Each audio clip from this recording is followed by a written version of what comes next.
اعوذ باللہ من الشیطان الرجیم بسم اللہ الرحمن الرحیم الحمد للہ والصلاة والسلام علی رسول اللہ وآلہ آل اللہ واللعنۃ الدائمۃ علی اعدائہم اعداء اللہ من یوم عداوتہم الی یوم لقاء اللہ اما بعد فقال اللہ تبارک و تعالی فی کتابہ المجید و فرقانہ الحمید اعوذ باللہ من الشیطان الرجیم یا ایہا الذین آمنوا استجیبوا للہ وللرسول اذا دعاکم لما یحییکم صدق اللہ العلی العظیم۔ درود پڑھیے محمد و آل محمد۔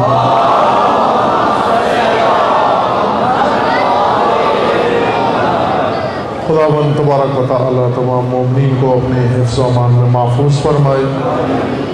تمام مومنین کی حفظ و سلامتی کے لیے صلوات پڑھیے محمد و آل محمد۔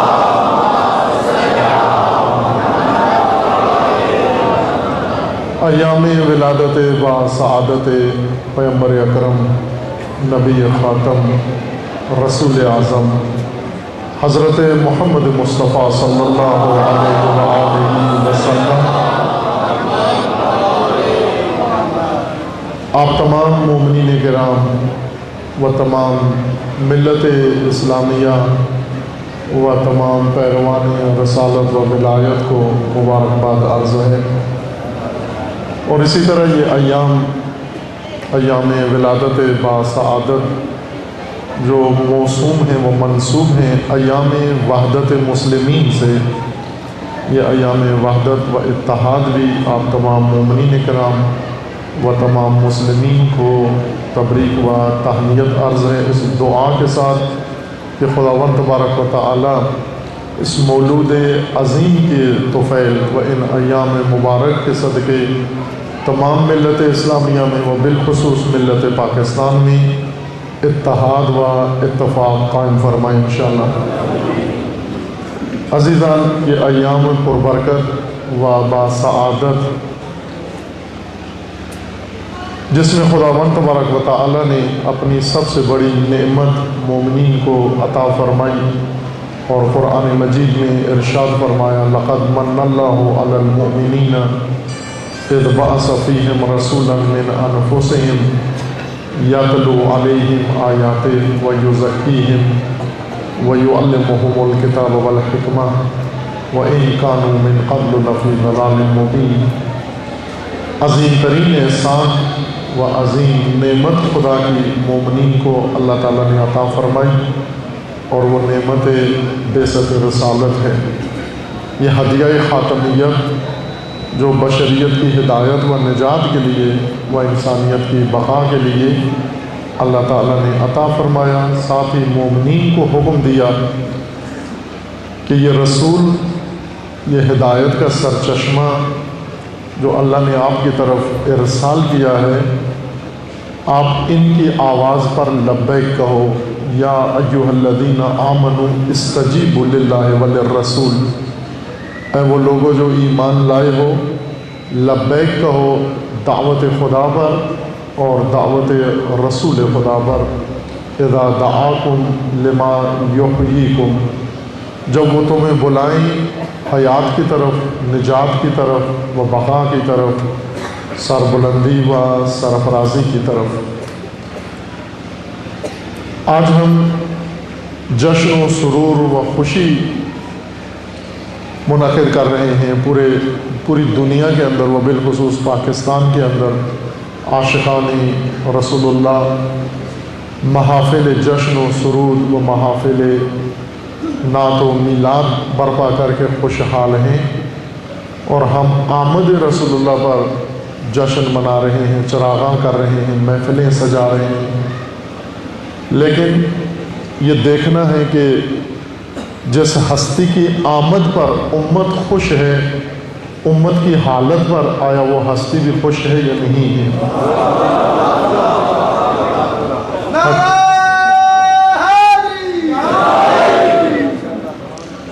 خوب یہ دونوں باتیں یقینی ہیں۔ امت کے لیے اس سے بڑی مناسبت کوئی اور نہیں ہے۔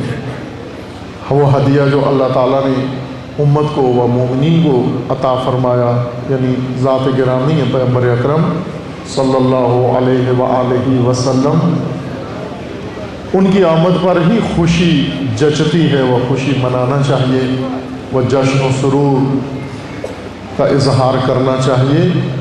لیکن یہ بھی مسلمات میں سے ہے، وہ یقینی ہے کہ آج جو امت کی حالت ہے اور ہماری حالت مسلمانوں کی بالخصوص پاکستان میں، رسول اللہ کے لیے نہ صرف خوشی کا و خوشحالی کا باعث نہیں بلکہ رنجیدگی کا و غم کا و اندوہ اور سوگ کا باعث ہے۔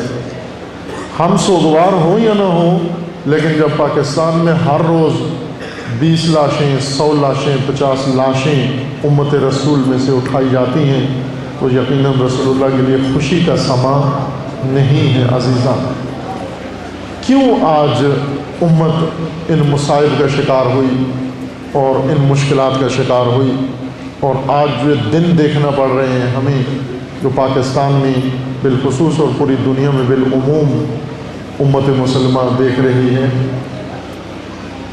اس لیے کہ قرآن نے ہی جو حکم دیا تھا استجیبوا للہ وللرسول، کہ آپ اللہ اور رسول کی دعوت پر لبیک کہو، جس کے اندر تمہاری حیات و بقا و عزت ہے۔ اور آج جو حالت ہے ہماری، جس میں بقا بھی خطرے میں ہے، نجات بھی نظر نہیں آتی، اور ناامنی ملک کے اندر ہے، ہر طرف سے افراتفری ہے، اس کی بڑی وجہ یہی ہے کہ یہ لبیک نہیں کہہ سکے، امت اپنا فریضہ ادا نہیں کر سکی۔ کوئی غفلت ضرور ہوئی ہے، کہیں خطا ہوئی ہے، جس کی وجہ سے امت کو اس ہدیہ و اس نعمت کے ہوتے ہوئے یہ دن دیکھنا پڑ رہے ہیں۔ بہت ساری چیزیں امت لبیک نہیں کہہ سکی۔ یہی آیہ مجیدہ جو آپ کی خدمت میں عرض کی ہے، یا ایھا الذین آمنوا استجیبوا للہ وللرسول اذا دعاکم لما یحییکم، کہ اسی کے اندر تمہاری نجات ہے، بقا ہے۔ اسی کا ترجمہ ہے جو علامہ اقبال رحمۃ اللہ علیہ نے اپنے کلام میں بارگاہ رسالت میں پیش کیا ہے، اور امت کو اسی کی وصیت و نصیحت کی ہے کہ امت کی نجات اسی میں ہے۔ یہی شعر جو آپ پڑھتے ہیں وہ ازبر ہے، سب کو ازبر ہے۔ علامہ اقبال کا بارگاہ پیغمبر اکرم نے امت کو جو ارشاد کیا یا امت کو اشارہ کیا کہ کی محمد سے وفا تو نے، ہم تیرے ہیں، یہ جہان چیز ہے کیا لوح و قلم تیرے ہیں۔ اصل میں درکار جو امت سے ہے، قرآن کا فرمان ہے، وہ یہی وفا ہے۔ یا ایھا الذین آمنوا استجیبوا للہ وللرسول، یعنی اے لوگو وفا کرو اللہ کے ساتھ اور وفا کرو رسول کے ساتھ۔ جب وہ تمہیں پکاریں، جب وہ تمہیں دعوت دیں، جب وہ تمہیں بلائیں نجات کی طرف و بقا کی طرف، تو وفا کرو، لبیک کہو۔ یہ وفا نہیں کر سکی امت، کمی اسی چیز کی ہے۔ علامہ اقبال جس چیز کو پیش کر رہے ہیں امت کے سامنے کہ امت اگر وفا کرے تو سب کچھ امت کو نصیب ہوگا، یہ جہان کیا لوح و قلم بھی امت کو عطا ہو جائیں گے۔ اس لیے کہ اس نام کے اندر، اس مقام کے اندر و حقیقت رسالت مآب میں خداوند تبارک و تعالیٰ نے سب کچھ راز پنہان کر دیا ہے، اور اس وفا کے اندر امت کی نجات ہے۔ اصل جو خطا ہوئی ہے ہم سے وہ یہی کہ ہم باوفا نہیں نکلے، وفاداری نہیں کر سکے۔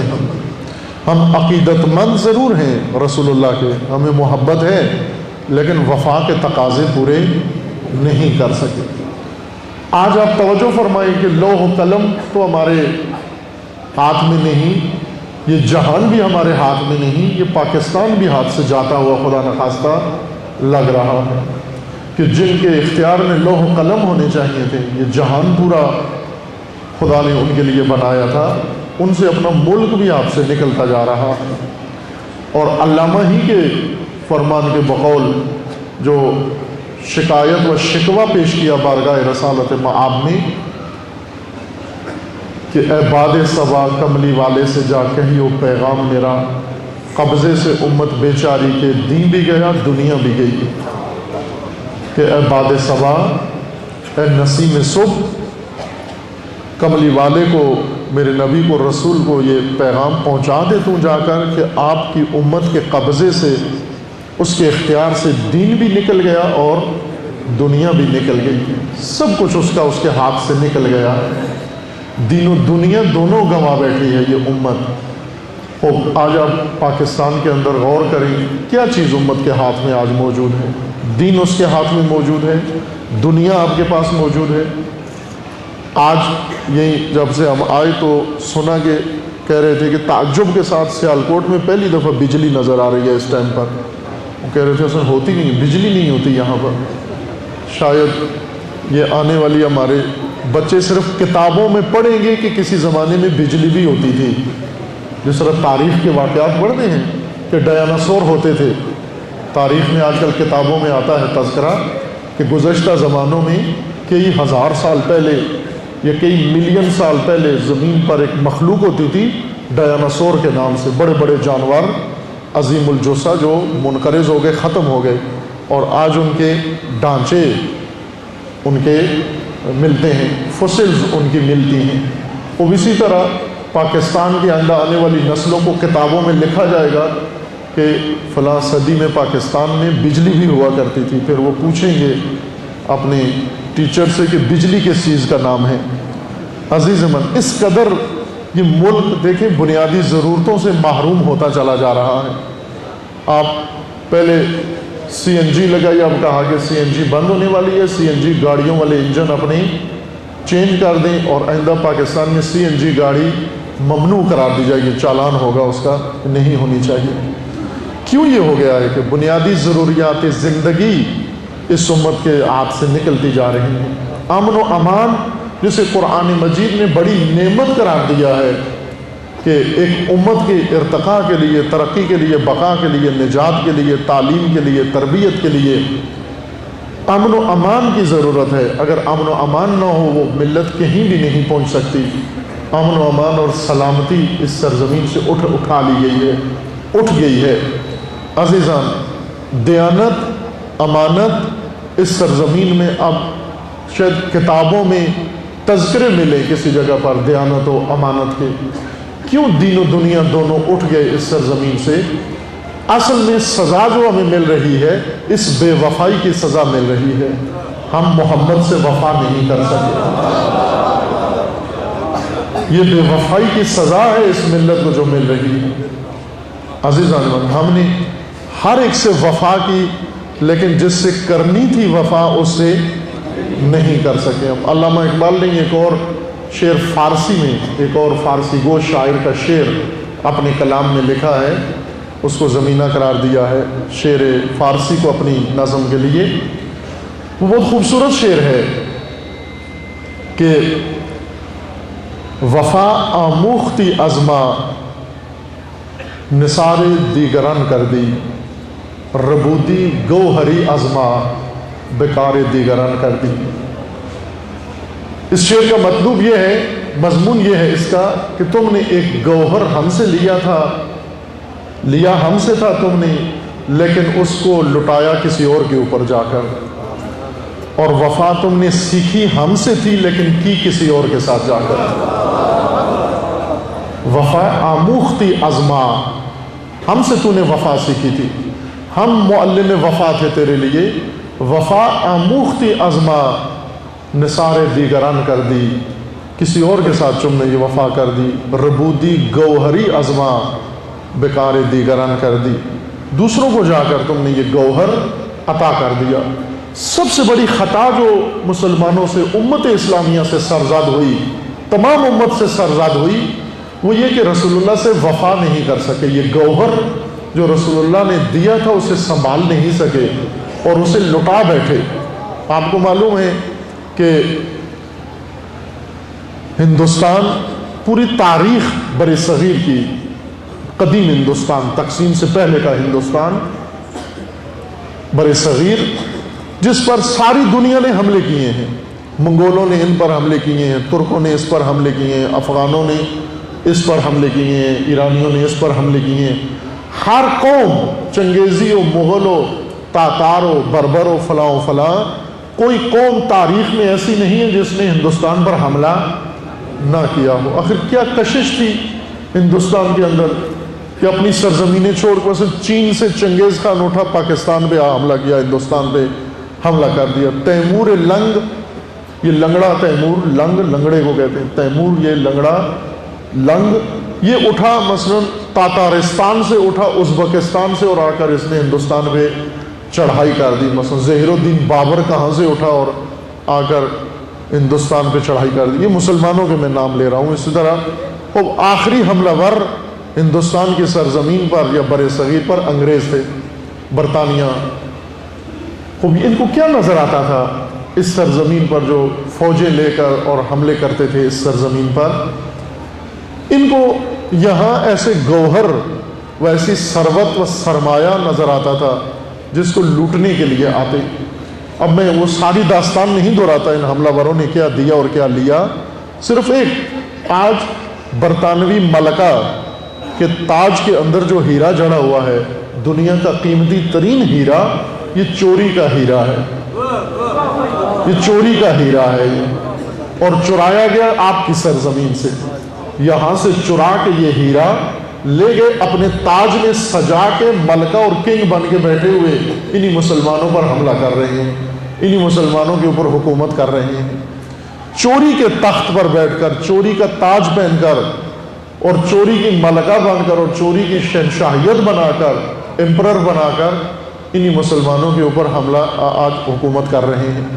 تو یوں نہیں کہ فقط یہ کہ ہیرا لٹ گیا پاکستان سے یا انڈیا سے یا ہندوستان سے اور لوٹ کر لے جا رہے، بلکہ علامہ اقبال فرماتے ہیں کہ دین بھی لٹ گیا، دنیا بھی لٹ گئی ہماری، سب کچھ لوٹ کے لے گئے ہمارا عزیزان من۔ اور ہر گوہر گران بہا جو رسول اللہ لے کر آئے تھے، وہ گوہر گران بہا ہم سے لوٹ کر لے گئے۔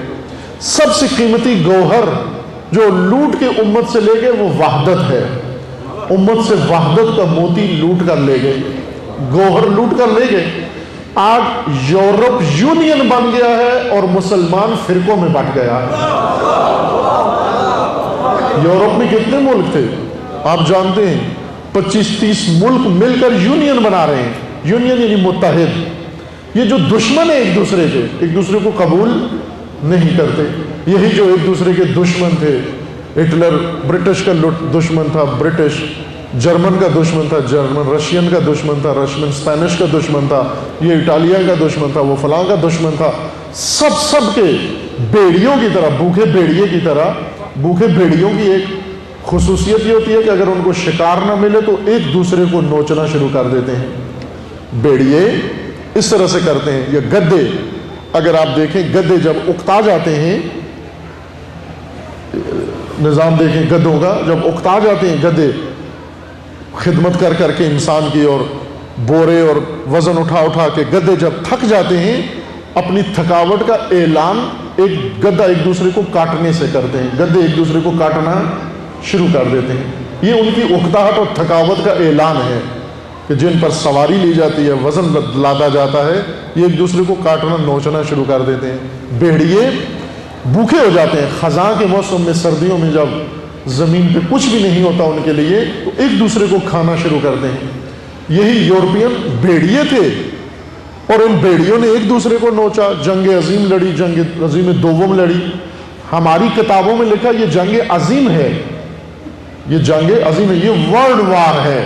وہ ورلڈ وار پوری دنیا میں تو نہیں لڑی گئی، صرف ایک یورپ میں لڑی گئی، خود جنگ لڑی، اس کا نام رکھ دیا ورلڈ وار۔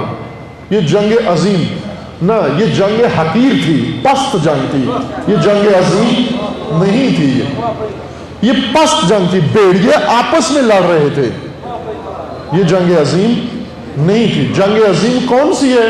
جنگ عظیم وہ تھی جو رسول اللہ نے لڑی ہے، وہ جنگ عظیم۔ جنگ عظیم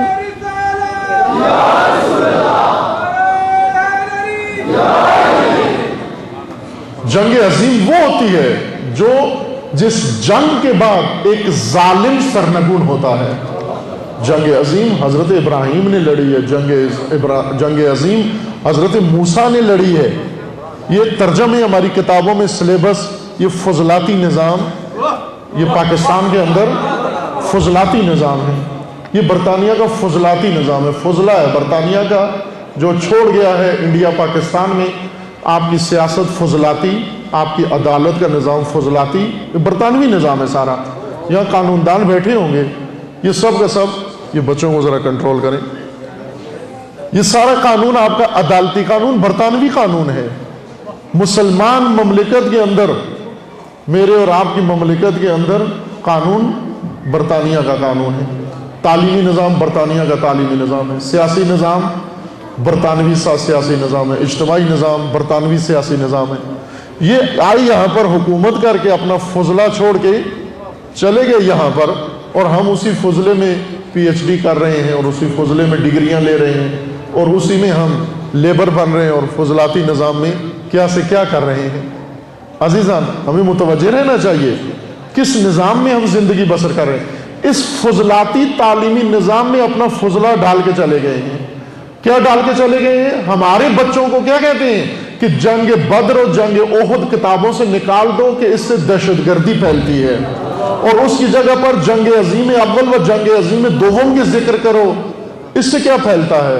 اس سے غلامی برطانیہ کی سمجھ میں آتی ہے۔ مرداباد مرداباد امریکہ، مرداباد مرداباد مرداباد امریکہ، مرداباد مرداباد مرداباد امریکہ، مرداباد مرداباد مرداباد اسرائیل، مرداباد مرداباد مرداباد اسرائیل، مرداباد۔ اسلام امریکہ کا جو یار ہے، غدار ہے، غدار ہے۔ امریکہ کا جو یار ہے، غدار ہے، غدار ہے۔ جنگ عظیم کون سی جنگ ہے؟ جنگ عظیم حسین ابن علی نے لڑی ہے۔ جنگ عظیم عظیم لوگ لڑتے ہیں، جنگ عظیم عظیم مقصد کے لیے لڑی جاتی ہے، جنگ عظیم عظیم انسان لڑتے ہیں، اور جنگ عظیم وہ ہوتی ہے کہ جو مر کے بھی عظیم ہی رہتے ہیں، وہ جنگ عظیم ہے۔ لیکن کہاں آپ کی کتابوں میں کہاں ہے؟ یہ فضلاتی نظام میں کہاں ہے جنگ عظیم کے ذکر؟ اس جنگ عظیم میں کربلا سے جنگ زیادہ بڑی عظیم جنگ کوئی اور نہیں ہے، لیکن نہیں ہے۔ ہمارے بچوں کو جو ہم نے کتابیں پڑھی ان میں نہیں ہیں، جو آپ کی اولادیں پڑھ رہی ہیں، کیوں نہیں؟ اس لیے کہ آپ کو فضلاتی نظام یہاں چھوڑ کے چلے گئے۔ اس فضلاتی نظام کا نتیجہ کیا ہے؟ اس فضلاتی نظام کا یورپی انڈسٹری کے لیے لیبر بنانا کام ہے۔ انہوں نے ترقی کی، صنعتیں لگائیں، انڈسٹری لگائی، اس انڈسٹری کو چلانے کے لیے انہیں لیبر چاہیے تھا۔ وہ لیبر ساز تعلیمی نظام یہاں چھوڑ کے چلے گئے۔ کس قوم کے لیے؟ کہ جس کے لیے خدا نے قرآن اتارا تھا، جس قوم کے لیے خدا نے سلیبس کے طور پہ قرآن بھیجا تھا، اور جس قوم کے لیے معلم کے طور پر رسول اللہ کو بھیجا تھا، جس قوم کے لیے اہل بیت کو بھیجا تھا۔ کس لیے بھیجا تھا؟ تاکہ بشریت کے لیڈر بنے۔ لیکن آج یورپ کے لیبر بن رہے ہیں اس سرزمین پر۔ انہوں نے وہ سارا مواد نکال دیا کہ یہ جنگ عظیم جنگ کون سی ہے جو یورپ میں لڑی؟ ہٹلر نے لڑی، ان کے خلاف انہوں نے لڑی، ہٹلر کے خلاف۔ اس کو آج کل اردو میں ترجمہ کیا کرتے ہیں؟ جنگ عظیم۔ یہ جنگ حقیر تھی، اس لیے کہ پست لوگوں نے لڑی، پست مقاصد کے لیے لڑی اور انسانیت کا قتل عام کیا اس کے اندر۔ یہ عظیم جنگیں نہیں ہیں، عظیم جنگیں باعظمت لوگ لڑتے ہیں۔ عزیزان، ہم جو کچھ پڑھ رہے ہیں، جو کچھ ہمیں پڑھایا جا رہا ہے، جو کچھ ہمیں دیا جا رہا ہے، اس ملک کے اندر فضلاتی نظام کے اندر ہر چیز آپ کے ذہنوں میں بھر دی گئی ہے، اور اسی کو لے کر ہم خوش بیٹھے ہوئے ہیں اور سمجھتے ہیں میلاد منعقد کر کے ہم عقیدت کا اظہار بارگاہ رسالت میں کر دیں تو یہ وفا ہو جاتی ہے۔ نہ عزیز من، وفا سیکھنی پڑے گی ہمیں، معلم وفا سے وفا سیکھنی پڑے گی۔ وفا کس سے سیکھیں؟ جس طرح رسول اللہ نے اللہ کے ساتھ وفا کی ہے، اسی طرح امت نے رسول کے ساتھ وفا کرنا۔ کس طرح رسول اللہ نے اللہ کے ساتھ وفا کی؟ اللہ کے ساتھ عہد کیا، اس عہد کو وفا کیا۔ جس طرح آل رسول نے اللہ کے ساتھ عہد کیا اور اس کو وفا کیا۔ وَمِنَ الْمُؤْمِنِينَ رِجَالٌ صَدَقُوا مَا عَاهَدُوا اللَّهَ عَلَيْهِ وَمِنْهُمْ مَنْ قَضَى نَحْبَهُ وَمِنْهُمْ مَنْ يَنْتَظِرُ وَمَا بَدَّلُوا تَبْدِيلًا۔ مومنین میں سے کچھ ایسے مرد ہیں جو مرد کہلانے کے قابل ہیں۔ یہ کون لوگ ہیں؟ جنہوں نے اللہ کے ساتھ عہد کر کے اس کو وفا کر دیا ہے، یہ باوفا لوگ ہیں۔ عزیز من، ہم وفا نہیں کر سکے رسول اللہ کے ساتھ، وفا نہیں کر سکے۔ وفا سیکھنی ہے ہمیں، اور اسی کے اندر راز ہے کہ محمد سے وفا تو نے تو ہم تیرے ہیں۔ آج اب توجہ کریں، آج ہمارا کیا ہے اس سرزمین کے اوپر؟ کوئی چیز پاکستانیوں کی ہے، پاکستان پاکستانیوں کا ہے، یہ حکومت پاکستانیوں کی ہے، یہ آئین پاکستانیوں کا ہے، یہ نظام پاکستانیوں کا ہے، یہ کیبنٹ پاکستانیوں کی ہے، یہ سب پاکستان کی کیبنٹ ہے، اس کو کہہ سکتے ہیں آپ؟ اگر ان کے جا کر دیکھیں کسی کا اکاؤنٹ بھی یہاں نہیں ہے، کسی کے بچے پاکستان میں نہیں پڑھتے، کسی کے گھر پاکستان میں نہیں ہے، سب کچھ اپنا دشمنان دین کے ہاتھ جا کر وہاں اپنے اکاؤنٹ بنا کر اور حکومتیں پاکستان کے اوپر کر رہی ہیں۔ سب کچھ لٹ گیا ہمارا۔ اقبال فرماتے ہیں کہ اگر تو پیغمبر سے وفا کر، نبی سے وفا کر، یہ جہان تو کیا لوح و قلم بھی تیرے ہیں، بلکہ اللہ کا فرمان ہے کہ لوح و قلم سے بھی بالاتر ایک حقیقت تجھے مل جائے گی۔ یہ خدا کا فرمان ہے جو اقبال اپنے کلام میں، اقبال کا فرمان ہے کہ جب میں بات کرتا ہوں تو غور کیا کرو۔ جس طرح مؤذن اذان دیتا ہے، ہم کس کو لبیک کہتے ہیں؟ مؤذن کو لبیک کہتے ہیں یا اللہ کو لبیک کہتے ہیں؟ اللہ کو لبیک کہتے ہیں۔ اب یہ تو ہمارے گاؤں کا ایک آدمی ہے جو اذان دے رہا ہے، کیا کہہ رہا ہے؟ حی علی الصلاۃ، حی علی الفلاح، یہ بلا رہا ہے، لیکن ہم دوڑے ہوئے مسجد کی طرف آتے ہیں۔ کس لیے آتے ہیں؟ کہ اگرچہ لب مؤذن کے ہیں، دعوت خدا کی ہے۔ ہونٹ، لب و زبان مؤذن کی ہے، لیکن دعوت خدا کے، خدا کی دعوت کو انسان پہچانتا ہے، لبیک کہتا ہے۔ اقبال یہی فرما رہے ہیں کہ نکلی تو لب اقبال سے ہے، نہ جانیے ہے یہ کس کی صدا۔ دل محفل کا گرما بھی گئی، پیغام سکون پہنچا بھی گئی، نکلی تو لب اقبال سے ہے، نہ جانیے ہے یہ کس کی صدا۔ یہ کس کی صدا ہے جو اقبال کی زبان سے نکل رہی ہے؟ در حقیقت یہ ندائے الہی ہے جو اقبال کے لبوں سے نکل رہی ہے۔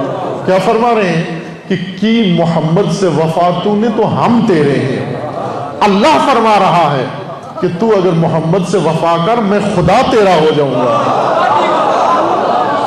لوح و قلم تو چھوٹے ہیں، لوح و قلم تو نیچے ہیں، یہ جہان نیچے ہے، سب کچھ تیرا، خدا تیرا ہو جائے گا۔ اور جس کا خدا ہو جائے، سید الشہداء فرماتے ہیں کہ ماذا وجد من فقدک وما الذی فقد من وجدک۔ اے خدایا، جس نے تجھے پا لیا اس نے کیا کھویا، اور جس نے تجھے کھو دیا اس نے کیا پایا۔ مشکل یہی ہے، آج یہی دامن ہمارے ہاتھ میں نہیں ہے، حبل اللہ ہمارے ہاتھ میں نہیں ہے، اللہ سے ہمارا رابطہ کٹ گیا ہے۔ ایک خدا سے کٹی ہوئی مملکت، خدا سے کٹی ہوئی ملت ہے۔ آپ اپنی رسموں کے دھوکے میں نہ آئیں، ہم رسومات تو انجام دیتے ہیں نا۔ اقبال فرماتے ہیں کہ خوب یہ اذانیں جو ہوتی ہیں ان کے دھوکے میں نہ ہوگے، رہ گئی رسم اذان روح بلالی نہ رہی، فلسفہ رہ گیا تلقین غزالی نہ رہی۔ یہ رسمیں جو ادا کرتے ہو، ان رسومات میں رسم وہ ہوتی ہے جو آبا قائم کرتے ہیں، اولاد جاری رکھتی ہے۔ رسمیں ہم قائم کیے ہوئے ہیں۔ اب توجہ فرمائیں، ربیع الاول ہے، اس ربیع الاول میں رسم میلاد ہے، رسومات میلاد کی رسومات ہیں۔ اب یہ شیعہ تشریف فرما ہے یہاں پر، خوب شیعہ نے کیا کیا، 8 ربیع الاول کو کالے کپڑے اتار دیے اور کلرڈ کپڑے پہن لیے، رنگین کپڑے پہن لیے انہوں نے۔ اب شادیاں شروع کر دیں، اب بیاہ شروع کر دیے، منگنیاں شروع کر دیں، اب کیسٹیں بدل دیں گھروں سے، اپنی موبائل سے ٹون چینج کر دی۔ محرم کے اندر جب بیل آتی تھی تو یا حسین یا حسین یا کوئی نوحہ چلتا تھا، ابھی اگر شیعہ کے یا مومن کے فون پر کال بجتی ہے تو کوئی انڈیا کی آواز آتی ہے، نسوانی آوازیں آنا شروع ہو جاتی ہیں، موسیقی سننا شروع. کیوں جی؟ کیونکہ اس لیے کہ ایام سوگ گزر گئے ہیں. اصل میں گزرا کیا ہے اور آیا کیا ہے؟ سوگ کی رسمیں ختم ہوئی ہیں، میلاد کی رسمیں شروع ہوئی ہیں. سوگ کی رسمیں ختم ہوئی ہیں اور میلاد کی رسمیں شروع ہوئی ہیں. لیکن یہ رسومات کے اندر غرق ہو کر ہم بھول ہی گئے کہ کربلا کے فریضے کیا ہیں اور میلاد کے فریضے کیا ہیں.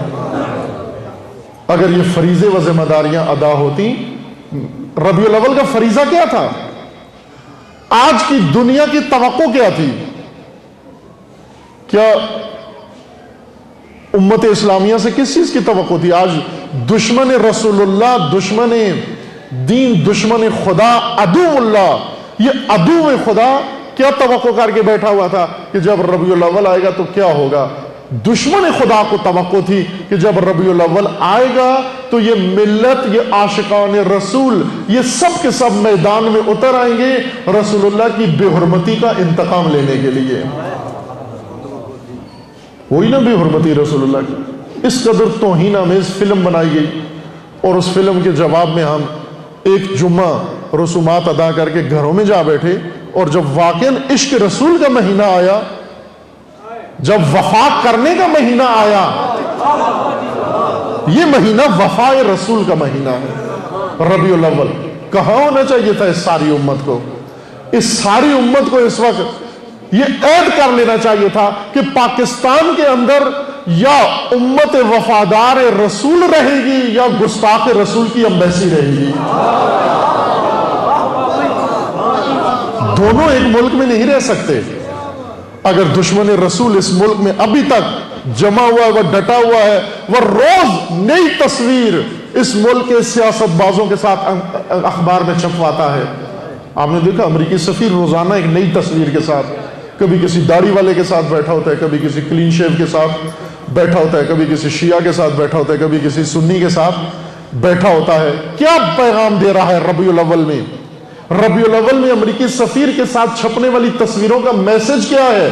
میسج یہ ہے اس امت کو کہ دیکھا تو نے کہ تیرے رسول کی بے حرمتی بھی کر دی، اور ربیع الاول میں تیرے ملک کے اندر آ کر تصویریں چھپوا کے تیرا منہ بھی چڑھا رہا ہوں میں. یہ وفا ہے. یہ وفادار ہوتے ہیں اس طرح سے کہ محمد سے وفا تو نے تو ہم تیرے ہیں. آج کیوں کچھ ہمارا نہیں ہے؟ اس ملک میں کچھ بھی ہمارا نہیں رہا. کیوں نہیں رہا؟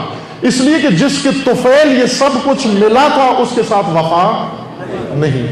آپ نے ملک بناتے ہوئے کہا تھا یہ اسلام کے لیے ملک بنے گا، یہ قرآن کا ملک ہے، یہ رسول اللہ کا ملک ہے.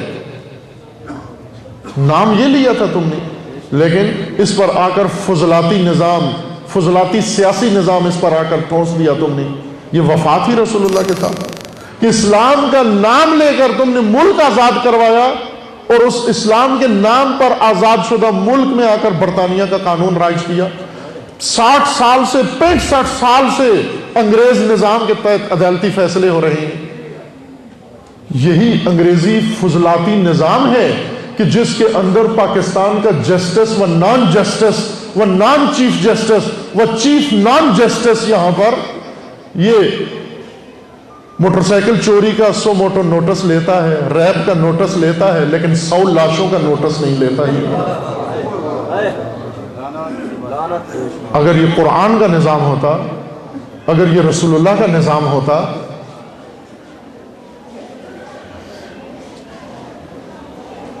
عدالتی ڈرامے رچانے سے عدالت برپا نہیں ہوتی.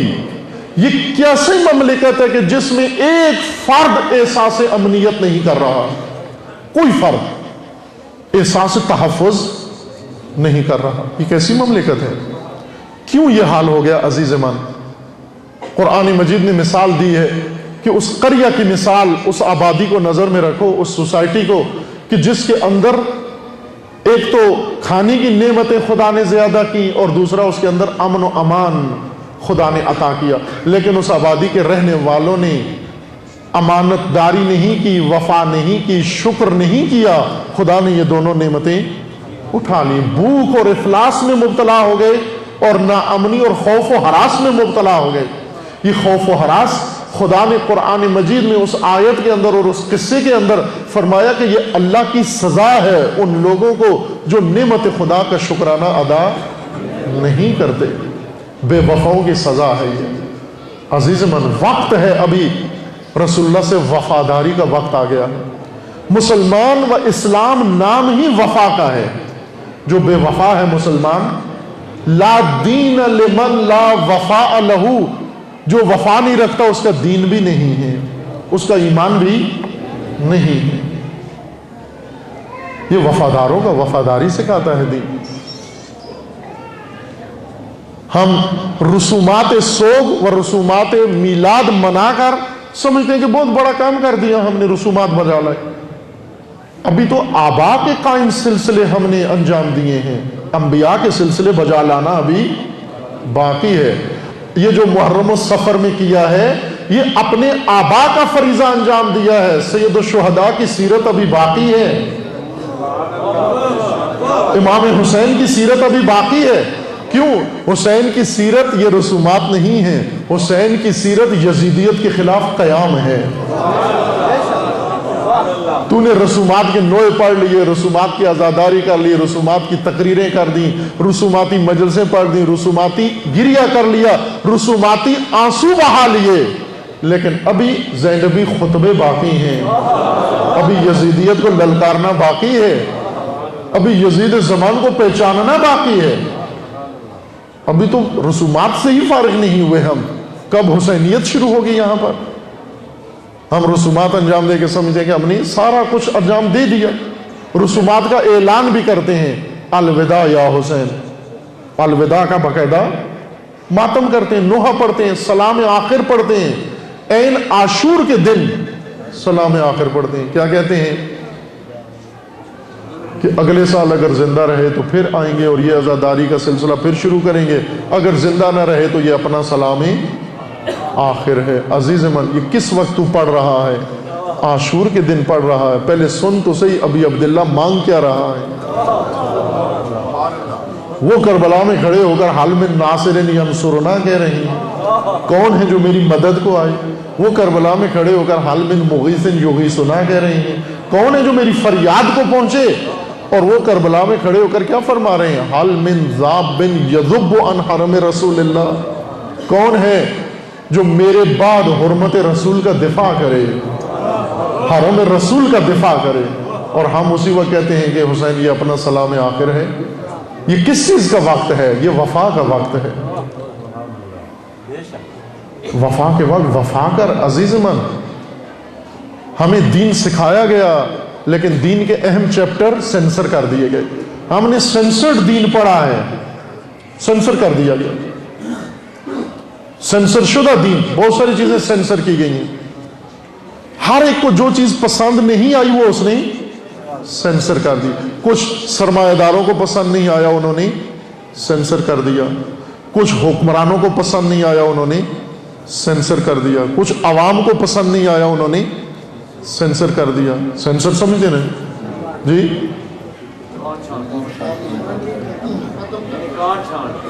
کانٹ چھانٹ کر کے اس کو مٹا دینا، جو قابل اعتراض چیز نظر آئے اس کو ہٹا دینا، اس کو حذف کر دینا.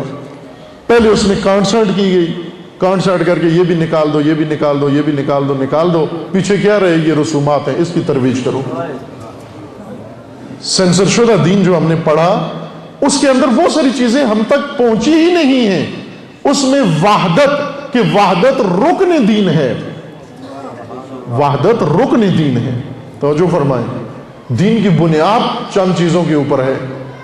دین کی بنیاد توحید پر ہے. توحید زبان سے اگر کہو لا الہ الا اللہ ہے، توحید اگر زبان سے عطا ہو، وہ توحید جب عمل میں آ جائے تو وحدت امت ہے.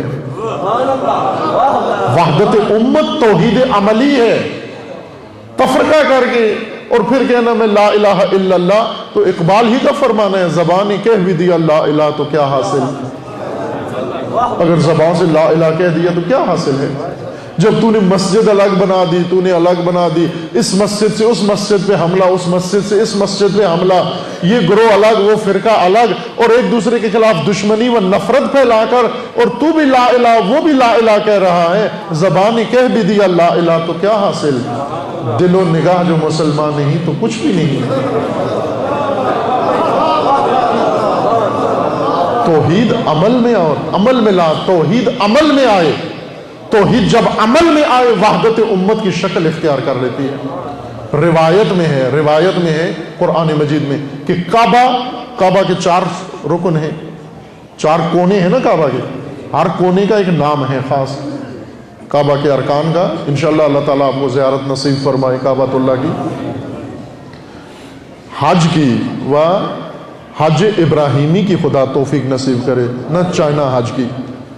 چائنا حج کی توفیق کی دعا کے لیے ضرورت نہیں ہے کہ آپ یہاں سے جائیں اور چائنا کے بورے بھر کے لے آئیں، ادھر چائنا کا کچرا مکہ سے خرید کے سارا یہاں لے آئیں حاجی صاحب کہلانے کے لیے۔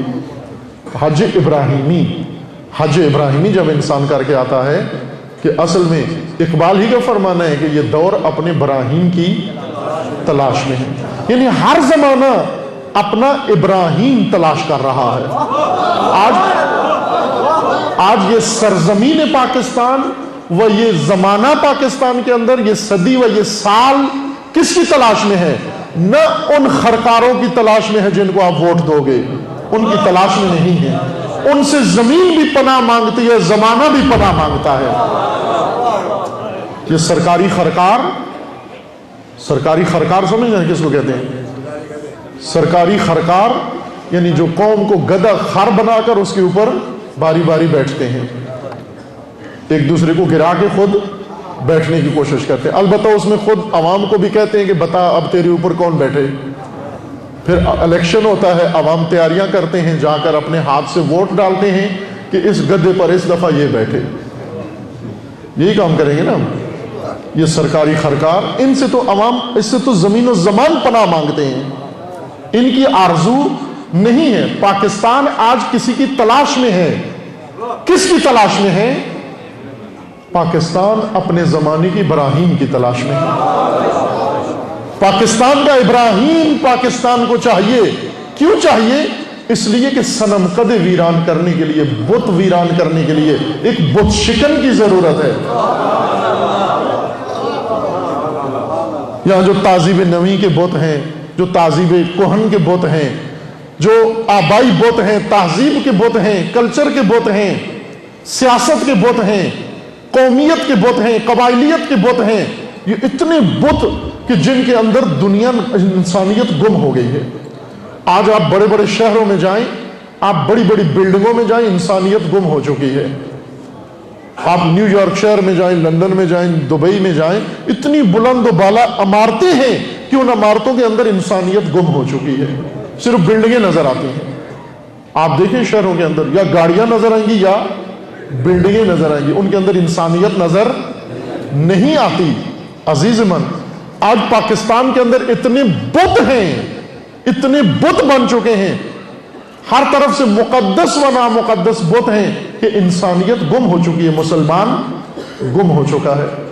کون ہے جو بت گرائے اور انسان کو بتوں کے اوپر لا کر کھڑا کر کے اور انسان کے پاؤں سے ان بتوں کو روندے اور پائمال کروائے؟ کعبہ میں جب جاتا ہے پہلی دفعہ انسان، جب بھی جانا انشاءاللہ اللہ توفیق دے آپ کو، تو باب شیبہ سے داخل ہونا ہے۔ مسجد الحرام کے ایک دروازے کا نام ہے باب شیبہ۔ باب شیبہ سے کیوں جانا ضروری ہے؟ حالانکہ وہاں اور اچھے اچھے ناموں والے دروازے موجود ہیں، لیکن جانا باب شیبہ سے ہے۔ آپ کو باب شیبہ سے اس لیے جانا ہے کہ جب رسول اللہ نے کعبہ میں موجود بت، اب یہ نہ ڈرو نہیں کہ پاکستان میں بت کہاں سے آ گئے، جب مکہ فتح ہوا تو کعبہ بتوں سے بھرا ہوا تھا، اور بت پرستی کی لت ایسی پڑی ہوئی تھی بت پرستوں کو کہ مسلمان ہو کر بھی بتوں کی محبت دل سے نہیں جاتی تھی۔ مسلمان ہو گئے لیکن بتوں کی محبت دل سے نہیں ہے۔ باقاعدہ جرگے بنا کر رسول اللہ کے پاس آتے، رو رو کے کہتے یا رسول اللہ ہم ان بتوں کو خدا نہیں مانتے، ہم ان بتوں کی عبادت نہیں کرتے، ہم ان کو سجدہ نہیں کرتے، ان کو رب نہیں مانتے، سب کچھ بھی نہیں کہتے، لیکن آپ سے درخواست ہے کہ مہربانی کر کے ان کو کسی جگہ چھپا دیں، کسی کمرے میں بند کر دیں، ان کو توڑے نہیں، ان کو توڑے نہیں، ان کو۔ یہ مسلمان ہونے کے بعد تقاضا کرتے تھے رسول اللہ سے، چونکہ بتوں کی محبت رچی بسی ہوئی تھی ان کے اندر۔ رسول اللہ نے ان کی آنکھوں کے سامنے رسول اللہ نے بت توڑے، اور پھر کیا کہا؟ ایک بت بہت بڑے تھے جو اوپر لٹکے ہوئے تھے، ان بتوں کو توڑنے کے لیے کیا کہا یہ نہ سمجھنا کہ مجھے ذاتاً محمد کو کوئی بتوں سے اناد ہے، نہ، یہ اللہ کا فرمان ہے، یہ فرمان خدا ہے کہ بت نکلے، کعبہ پاک کرو، طہرا بیتی، میرے گھر کو پاک کرو۔ ابراہیم و اسماعیل کو حکم تھا طہرا بیتی، میرے گھر کو پاک کرو۔ اب ایک دن ابراہیم و اسماعیل نے اس گھر کو پاک کیا، اور ایک دن وارث ابراہیم و اسماعیل نے پاک کیا۔ کچھ بت خود توڑے، اور جو بت بلندی پر تھے ان بتوں کو توڑنے کے لیے رسول اللہ نے عجیب اقدام کیا، اپنا دوش پیش کیا، شانہ پیش کیا۔ توجہ سننا، اپنا دوش، اپنا کندھا پیش کیا، اور اپنے جانشین کو کہا اس پہ کھڑے ہو جاؤ، اپنے وسیع کو کہا اس پہ کھڑے ہو جاؤ، اور کھڑے ہو کر میرے دوش پر، یعنی دوش رسالت پر کھڑے ہو کر میری موجودگی میں بت توڑ کے ان لوگوں کو بتاؤ۔ علی علیہ السلام دوش رسول اللہ پر قدم رکھا، اور جا کر، حالانکہ اور لوگ بھی تھے، وہ بھی اپنا کندھا پیش کر سکتے تھے، لیکن رسول اللہ نے کیا فرمایا کہ بت شکنی خود بھی کرو، اور جو کوئی بت شکنی کر رہا ہو تو اس کی ٹانگ نہ کھینچو، اس کو کندھا دو تم۔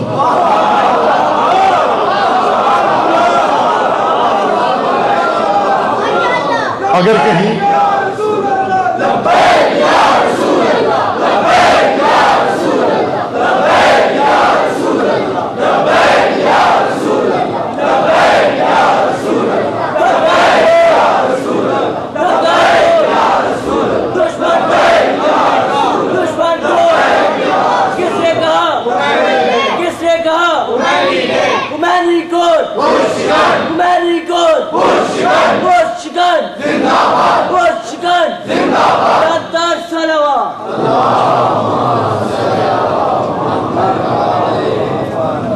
بت توڑے اور توڑوائے، اور توڑوا کر پھر انہیں کہا ان کے ٹکڑے ٹکڑے کرو، ٹکڑے ٹکڑے کر کے، اور روتے رہے۔ یہ بات چھپ چھپ کے رو رہے تھے کہ یہ کسی زمانے میں ہمارے خدا تھے۔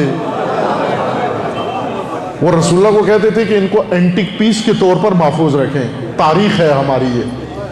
رسول اللہ نے توڑوائے۔ عزیزان، یہ بہت ضروری نقطہ ہے اس کے اندر۔ بت توڑے، توڑوائے، اور ان کو مسمار کروایا، اور کروا کر پھر انہیں دفن کیا، مسجد الحرام کے دروازے میں دفن کیا۔ اس دروازے کا نام باب شیبہ ہے۔ اور پھر فرمایا کہ جو بھی حج کے لیے آئے باب شیبہ سے گزر کے آئے۔ کیوں باب شیبہ سے گزر کے آئے؟ چونکہ بتوں کے ٹکڑے ہیں، بت توڑنا کافی نہیں، بت کو پارا پارا کرنا ضروری ہے، اور بت کو ٹکڑے کرنا بھی کافی نہیں، بت کو روندنا اور پائمال کرنا ضروری ہے۔ جب تک پائمال نہ کرو بت پرستی ختم نہیں ہوتی۔ عزیز من، وفا محمد کے ساتھ اگر کرنی ہے، بت گری سے نہیں ہوتی، بت شکنی سے ہوتی ہے۔ یہ دور اپنے ابراہیم کی تلاش میں ہے، یہ ملک اپنے ابراہیم کی تلاش میں ہے، یہ پاکستان اپنا ابراہیم ڈھونڈ رہا ہے۔ مل گیا، امت ایران کو اپنا ابراہیم مل گیا، امت پاکستان کا ابراہیم آنا ابھی باقی ہے۔ ابھی آذر موجود ہے، پاکستان کا آذر آ گیا ہے، لیکن ابھی ابراہیم نہیں آیا۔ ابراہیم کو آنا ہے۔ ابراہیم کہاں سے آئے گا؟ آذر آ رہے ہیں۔ آذر کون ہے؟ بت تراش، بت فروش، بت گر، وہ بت پرست۔ آذر کون بنا رہا ہے؟ یہ تعلیمی نظام آذر بنا رہا ہے۔ یہ سیاسی نظام آزر بنا رہا ہے، یہ بت بنا رہا ہے، یہ تعلیمی نظام کوئی مقدس بت بنا رہا ہے، کوئی غیر مقدس بت بنا رہا ہے، کوئی سیاسی بت بنا رہا ہے، کوئی سماجی بت بنا رہا ہے۔ یہ بت ہیں بنے ہوئے، اور انسان بتوں کا پجاری جو اپنے ہاتھوں سے بت بنائے، اور جہاں بت قدہ ہو، صنم قدہ ہو جائے، اس صنم قدے کو ابراہیم کی ضرورت ہوتی ہے۔ ابراہیم کہاں سے بنے گا؟ یہ تعلیمی نظام، یہ خداوندان مکتب جو شاہین کو ممولا بنا دیتے ہیں اور جو شیر کو بکری بنا دیتے ہیں، یہ اس قابل نہیں ہے کہ یہ ابراہیم اپنے دور کا پیدا کر سکیں۔ ابراہیم اپنے دور کا کہاں پیدا ہوگا؟ خدا نے فرمایا میں نے ورکشاپ منعقد کیا ہے، اس میں آ جاؤ۔ حج اللہ کی ورکشاپ ہے، کیمپ ہے الہی، کیا کرنے کے لیے؟ ابراہیم بنانے کے لیے، ابراہیم سازی کے لیے ہے، نہ چائنا کے تبرکات خریدنے کے لیے، ابراہیم سازی کے لیے۔ حاجی صاحب حج پہ جب جاتے ہو ابراہیم بن کے لوٹو، حاجی بن کے لوٹو، ابراہیمی حاجی بن کر لوٹو۔ یہ دور اپنے براہیم کی تلاش میں ہے۔ صنم کدہ ہے جہاں لا الہ الا اللہ، لا الہ الا اللہ چاہیے اس صنم کدے کو، وہ ابراہیم چاہیے اس صنم کدے کو۔ عزیزان، آج اس ملک کی جو حالت ہوئی ہے اور جہاں آپ پہنچا دیے گئے ہیں، وہ پہنچ چکے ہیں، یہ بے وفائی کا نتیجہ ہے، سب کی مشترکہ بے وفائی کا نتیجہ ہے۔ آپ توجہ فرمائیں، وحدت کی جگہ تفرقہ، محبت کی جگہ نفرت، کینے و دشمنیاں، امت کی جگہ پر قبیلے، امت کی جگہ پر قومیتیں، امت کی جگہ پر لسانیت، امت کی جگہ پر پارٹیاں، حزبیں۔ کون سی چیز ہے جو ہم نے وفا کی ہو؟ کس شعبے میں ہم نے وفا کی ہے رسول اللہ کے ساتھ، تاکہ یہ ملک ہمارا ہو جائے، یہ قوم ہماری ہو جائے، یہ مملکت ہماری ہو جائے، جس کی ہر چیز اجنبی و بیگانہ بنا دی گئی ہے۔ راز اسی طرف ہے کہ خیش را بے مصطفیٰ برسان کے دین ہمیں اوس۔ علامہ اقبال کا فرمانا ہے کہ اپنے آپ کو رسول اللہ تک پہنچاؤ، کہ تمام دین در حقیقت رسول اللہ، تمام دین ہے رسول اللہ، نہ کہ رسالت جز دین ہے، رسول اللہ تمام دین ہے، کامل دین ہے، وہ مکمل دین ہے۔ رسول اللہ ہمیں صرف بعض منتخب چیزیں رسول اللہ کی یاد ہیں۔ ایک یہ یاد ہے کہ رسول اللہ شفاعت کریں گے، یہ ہمیں یاد ہے، سینسر شدہ دین میں سے جو چیزیں نکال کے ہمیں پہنچائی گئی ہیں۔ وحدت نکال دی گئی، وحدت بہت بے اہمیت ہو گئی ہمارے اندر، ضرورت ہی نہیں رہی وحدت کی، تذکرے نہیں ہوتے وحدت کے، ممبروں کے اوپر، تعلیم دین کے اندر، مساجد کے اندر تفرقے کو عبادت سمجھ کر انجام دیا جاتا ہے۔ وہ تفرقہ جو ممنوع ہے، وہ تفرقہ جو حرام ہے، لا تفرقوا، اللہ کا فرمان ہے نہی ہے، لا تفرقوا ولا تکونوا کالذین تفرقوا، نہ تفرقہ کرو اور نہ ان کی طرح بنو جو تفرقہ کرتے ہیں۔ اس تاکید کے ساتھ تفرقے سے منع کیا گیا۔ تفرقہ فرقہ سے ہے، فرقہ اردو زبان میں ہم کہتے ہیں کسی مذہب کو یا کسی خاص مکتب کے پیروکار کو، عربی زبان میں فرقہ گروہ کو کہتے ہیں۔ عربی زبان میں فرقے کا مطلب ہوتا ہے گروہ، یعنی گروہ مت بنو، گروہ مت بناؤ، گروہ بندی مت کرو، گروہ بازی مت کرو، کسی نام پر گروہ مت بناؤ۔ گروہ یعنی ایک کٹا ہوا الگ تھلگ دھڑا۔ لا تفرقوا، تفرقہ مت کرو۔ تفرقے کا معنی لڑنا نہیں ہے، جھگڑنا نہیں ہے۔ تفرقہ یعنی گروہ بنا کر الگ ہو جانا، یہ تفرقہ ہے۔ الگ جب ہو جاتے ہیں خوب پھر کھینچاتانی شروع ہو جاتی ہے، ظاہر ہے یہ گروہ الگ، وہ گروہ الگ، یہ گروہ الگ، پھر گروہ میں آپس میں چپکلش شروع ہو جاتی ہے، نزاع شروع ہو جاتی ہے۔ لا تفرقوا یعنی گروہ نہ بناؤ۔ کس قدر روشن واضح الفاظ میں قرآن کہہ رہے لا تفرقوا